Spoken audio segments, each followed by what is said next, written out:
Hello guys, आपका रीटा की रसोई में स्वागत है। आज हम बनाने जा रहे हैं मटर राइस।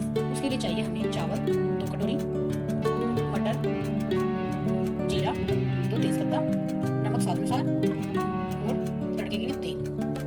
सबसे पहले हम एक लेंगे कुकर। एक कुकर लिया, उसमें हम डालेंगे तेल।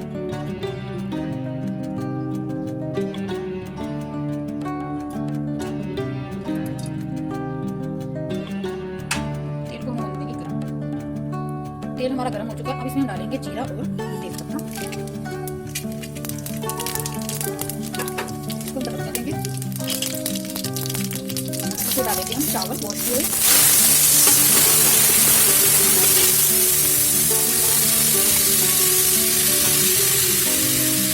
चावलों को डाल देंगे। चावल में डाल देंगे और इसको मिक्स कर लेंगे अच्छी तरह।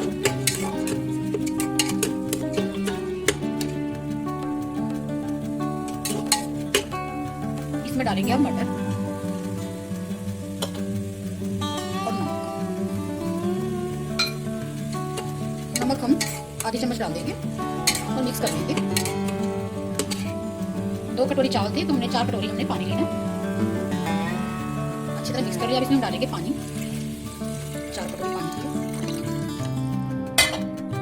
और इसको अच्छी तरह मिक्स कर लेंगे।